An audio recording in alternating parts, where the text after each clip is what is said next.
evening. Ladies and gentlemen, please rise as I welcome His Excellency, the Vice President of the Federal Republic of Nigeria, Professor Yemi Osinbajo.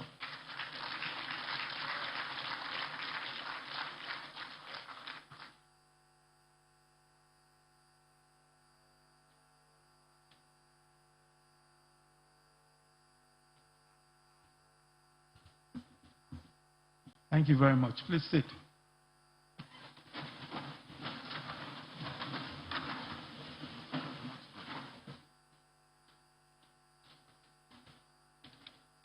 Your Excellency, the Governor of Ekiti State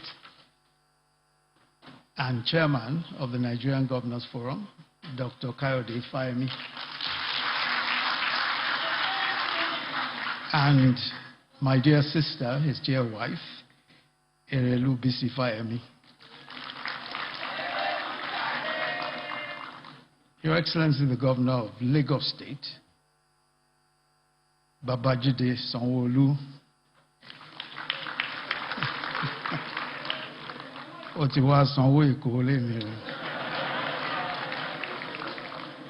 Excellency Governor of Edo State, Mr. Godwin Obaseki, the Deputy Governor of Ekiti State, Otumba Bisi Adegboyega Ede, the Deputy Governor of Ondo State, Mr. Lucky Ayedatiwa, the Honorable Minister of Trade and Investment and First Civilian Governor of Ekiti State, Otumba Adeni Adebayo. Special advisors to the President on economic matters, political matters, and social investment program. The Speaker, Ekiti State House of Assembly, and members of the Ekiti State House of Assembly. The Chief Judge of Ekiti State, the Honorable Justice Oyewole Adeyeye. Secretary to the Ekiti State Government, Mr. Biodun Oyebanji, and members of the State Executive Council present. The Chairman of the Council of Obas and all Royal Fathers present. Captains of industry in the investing community, Your Excellencies of the Diplomatic Corps, honored guests, ladies and gentlemen.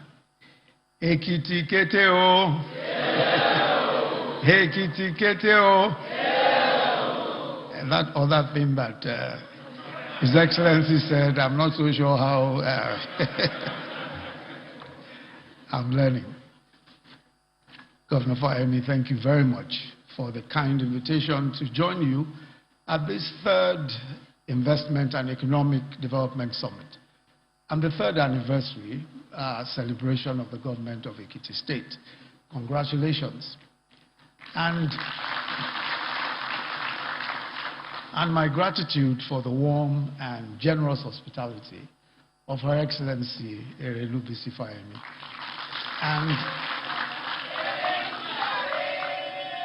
and your good self to me and my team today, as always. I bring you and the great people of this state, the fountain of knowledge, the very warm felicitations of Mr. President, President Muhammadu Buhari, on this auspicious occasion of the third anniversary of your government. As you know, President Muhammadu Buhari has a special interest in this state, being as your dynamic governor was actually on loan in his second coming from the Federal Executive Council, chaired by His Excellency the President. The theme of this summit is an important one: investment, attractiveness, and economic development, lessons for subnationals. The economy of the subnational is a peculiar animal. The state within the federation is not a nation, but it must behave like a nation. It derives some resources from the federal pool and generates some income. The sum of those will provide infrastructure and services to the community. But the size of the sum and the quantum of opportunity available to provide livelihoods for the populace will depend on how the state enables local and external investors, small and large, to put their resources into business and commercial activity in the state. The funded portion of the state's budget is, after all, a mere fraction of the sum total of economic activity or income-generating activity, formal or informal, within the state. So the attractiveness of a state to commerce is a radical issue. The very lives and livelihoods of the people within the borders of the state, whether the people will live prosperous and happy lives, be educated, have access to affordable medical care, depends on it. There is no question at all, and we've heard so much already, that Ekiti has established the foundations for a modern and thriving economy. The fundamentals are there: a modern, strong, consistently improving legal and justice sector, with forward-looking laws, which include a contemporary administration of civil justice law, a first-of-its-kind Sustainable Development Goals law, a tourism and hospitality law, property protection law, and a 2020 amendment to the Ekiti State Board of Internal Revenue law, which, amongst other provisions, enables the service to collect all taxes due to the state government and all local government councils in the state under any law through a centralized electronic payment platform. Now, this is important for two reasons. The first is that it centralizes payment, and it does so electronically. But also, it takes directly to the question of the bane of multiple revenue collectors and, of course, multiple taxation. This is a problem by itself, and this law deals directly with it. There's no question at all that when you deal with multiple taxation and you present a friendly business environment, things are completely different. Ekiti also has a very friendly business environment. It ranks 18th overall out of the 36 states and the FCT in the inaugural edition of Nigeria's own homegrown subnational ease of doing business baseline survey. The survey was commissioned to serve as a status report on the current attractiveness of business environments of states for small and medium-sized enterprises. Ekiti State was strongest in the skills and labor and infrastructure and security indicators, where it had an average comparative score of 5.35 and 5.05 respectively. Also, in the last World Bank Ease of Doing Business Subnational Survey of Nigeria, the last one, which was released in 2018, Ekiti excelled in the area of dealing with construction permits, ranking 4th in the entire nation. This is a state that has vast arable land for agriculture and its value chains, a modern, strong, and effective media and public communication system, and of course an experienced CEO of the state, Governor Fayemi, whose academic and civil society background, and will leave out the outlaw days of NADECO. His excellent relationships with international donors and DFIs, his experience as a second-term governor, and also one-time Minister of Mines and Steel, and as chair of the Governors Forum, where he has very important experience in extracting benefits for the states from the federal government. All of this put the state at a distinct advantage. So the evidence is compelling, and significantly, there's commitment here to a private sector-led economy, and this is important. Business is, if you'll pardon the pun, the business of the private sector. Governments should, as much as possible, facilitate or at best collaborate. And an excellent example is what we've heard already, the formerly state-owned Ikun dairy farms at Ikun Ekiti. After 40 years of inactivity, the state government has divested 76% of its shareholding to a private dairy company, Promasido, resulting in a company that is now producing over 80,000 liters of milk per month. And I'm told that this is from a herd of just 500 cows. There's also the recent commissioning of the recent concessioning of the iconic Ikogosi warm springs, affirming the same principle. And this is a very important principle, the idea that it is the private sector that really should lead in the economy. Some years ago, when we were in Lagos State, in 1999, as we assumed office, at the time, the previous government had sold majority shares in Eko Hotel. And when we got into office, we were very angry that the shares had been sold. And so we tried our best to get it back. We went to court, we did all sorts of things. But about a year into our court action, the Minister of Finance called me, I was serving then as Attorney General, and said to me that the new shareholders were prepared to pay some dividends. And I said, no, don't accept anything from them. They might go back to court and say, we have considered the case. But he said, why don't you listen to how much they want to pay first? When I heard how much they wanted to pay, I said, you have to take it immediately.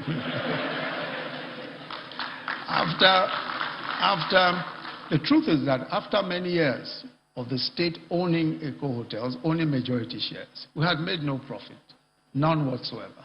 And were spent at the time millions, up until the time when we took office in 1999, just trying to make that hotel work. Today it's a thriving business, and Lagos State is earning significant dividends from it. I'm sure His Excellency the Governor of Lagos State can confirm.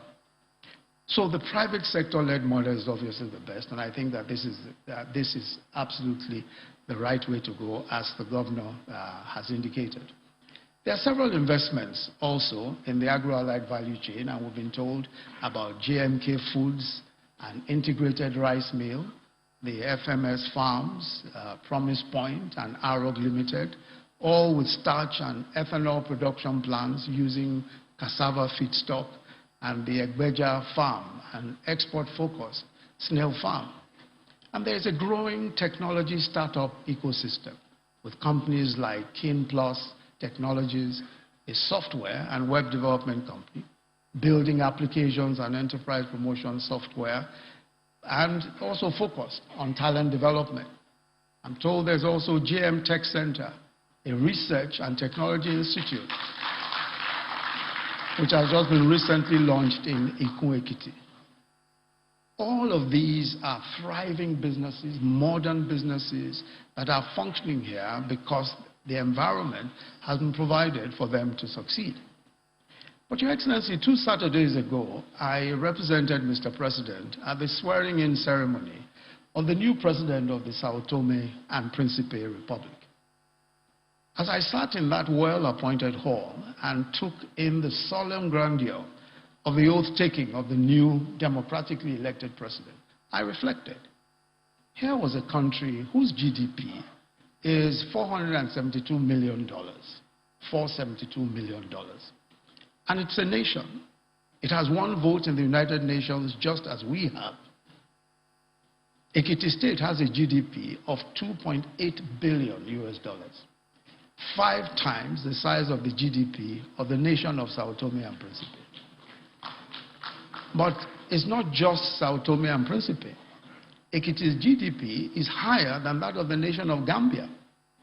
Gambia has a GDP of $1.9 billion, and also a higher GDP than that of Cape Verde, with a GDP of $1.7 billion. Or Seychelles, the lovely tourist destination, which has just $1.1 billion in GDP. Ekiti's GDP is about the same as the GDP of Liberia, which just has $2.95 billion. So all of these, so the Nigerian subnational, and we're talking of Ekiti State now. We're not even talking about Lagos. So the Nigerian subnational is indeed a peculiar animal. Even a relatively small state like Ekiti State, small in terms of population in particular, and even allocations from federal revenue, has a bigger economy than many African nations. So the hopefully useful point to be made here is that there has to be a collective change of mind, a collective change of mindset. Thinking differently. There is a need for a subnational to think like a sovereign state. You have a bigger GDP and even more revenues than many nations. I was talking once to the president of a West African country that has 5 million people. Its total population is 5 million. And I was telling him about our homegrown school feeding program, where we feed 9.6 million children every single day. And he said to me, bro, come and feed us now. We're only 5 million. We're only 5 million. You can feed all of us every day if you want. So the question the policymaker should ask is, what if I were a landlocked nation? How will we survive? And there's a different mindset when you are sure of a monthly allocation of cash, at least enough to pay salaries, whether you generate income or not. This is the challenge, the so-called Dutch disease. And, of course, one becomes complacent. But what if you had to take responsibility for all of those who reside within your borders, pay all the salaries from only internally generated revenue? Sometimes a shock is what you need. And that's what happened to us in Lagos. And I'm sure that we all know the story. Governor Fayemi was very much a part of the thinking through some of the issues there. Lagos was happy with its allocations. We started off with 600 million a month. In 1999, 2000, 600 million a month. I mean, today it is making $1 billion, but we started in Lagos at the time, it was 600 million. Until then, President Obasanjo seized our local government funds. And he did so for 3 years, in fact, until he left office, even after the Supreme Court had ordered the release of the funds. So we were compelled to think like a sovereign state. We moved to re-engineer our tax office, much like what the state government is doing here, and our lands registry, which of course is our own oil. And from an IGR of 600 million in 1999 and 2000, Lagos today does almost 45 billion a month. And it's targeting 60 billion by next year, I'm told. So I think the surest way forward is to deepen investments in the niche areas, or at least the areas of Ekiti's comparative advantage. We have already noted the tremendous potential in agriculture and dairy, but clearly the way of the future, especially for the huge population of young men and women seeking good paying jobs, is technology. And I think you are in the flow of progress with the planned establishment of the Technology Special Economic Zone. Clearly, the future of fast-growing economies is in the knowledge economy. Every day, we are beginning to see the transition, as Shimon Peres, former Prime Minister of Israel, said. From the age of territory, we are entering the age of science. Land size, natural resources are forced to give way to science and the knowledge economy. Science has no borders. Of course, land has borders, and visa and immigration restrictions. Technology has erased those borders and even physical offices. So young men and women in Ekiti State can work from here and earn world-class wages. This is why the planned investment in that Ekiti knowledge zone is strategic. And it's exciting to see that the plan is to use business process outsourcing as an anchor. It's designed, I'm told, to be a service-led special economic zone, a digital technology hub, leveraging its proximity to 5 different tertiary institutions. This, if one may borrow the term, is the future of jobs. It certainly is the future of jobs. And I think we must commend the farsightedness of the state governor and his team for determining that technology, especially the knowledge economy, is the way to go. However, a digital SEZ, to be successful, must be attractive to digital companies. That means that there must be high-quality, well-trained talent. And I'm glad to hear already that on account of the reduction in the charges for laying of cables for broadband connectivity, the state is already attracting investment in the laying of cables. And that, I think, is fantastic, because it's an important component of the knowledge economy and of using that for commercial purposes. So we need trained local talent. It was the CEO of Apple, Tim Cook, who was asked why his company was investing in China. He was investing so much. He said, and I quote, "The number one reason why we like to be in China is the people. China has extraordinary skills, and they have the most, what is most unknown about them is there are almost 2 million application developers, 2 million application developers who reside in China that write applications for our iOS App Store. 2 million app developers in one country. So gone are the days when you could argue that you should be an attractive destination for investment because you have cheap labor. Today, well-trained technology and innovation talent is the game changer. So there are 3 keys to this knowledge economy, which in my opinion is the future. And the 3 keys are education, education, education. Education. I think it will be important for Ekiti State to leverage its famed love and its famed passion for education. And I think that some will remember how, in those days of the First Republic, that eloquent and witty politician, Chief K.O. Mbadiwe, was the joke around him at the time when people would say that Mbadiwe, Ekiti aka, tipali. I think that Ekiti has not lost. I think Ekiti has not lost that edge, and this is the moment, I believe, to refocus, especially on science, technology, engineering, and mathematics, STEM education. This is vital for being able to participate effectively in the 4th Industrial Revolution, which is at once a digital age and a knowledge age. This must be the fountain of the knowledge economy. I think we must go beyond the fountain of knowledge. It must become the fountain of the knowledge economy. And I believe that you're all set for that purpose. Of course, education is not only at the high end, but also it requires a strategic framework for imparting technical and vocational skills to artisans. The importance of having a pool of healthy, well-trained workers, such as electricians, fitters, mechanics, laboratory technicians, welders, machine toolists, and even web designers, is vital for an ecosystem that will be attractive for technology and innovation investments. Happily, Ekiti State has the highest score among the states of the Federation in the technical and professional skills category of the ease of doing business rankings. So there is a strong foundation to build upon this. But I think there's more to leverage on.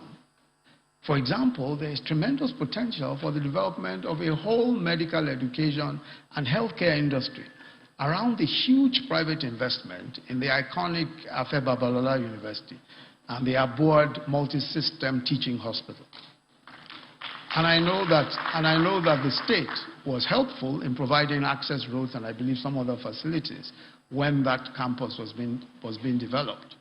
Today, Aboard, that multi-system hospital is getting mentioned internationally for complex surgeries that are being done there. A variety of cardiac surgeries, neurosurgery breakthroughs in skull-based tumors, spine surgeries, even a special type of neuron surgery called awake neurosurgery, where the patient is actually awake while his brain is being operated on. Many countries of the world do not have the number of medical talent assembled in that hospital alone. So there are huge opportunities here. And I believe that we must tap into those opportunities also. So let me close by commending again Governor Kayode Fayemi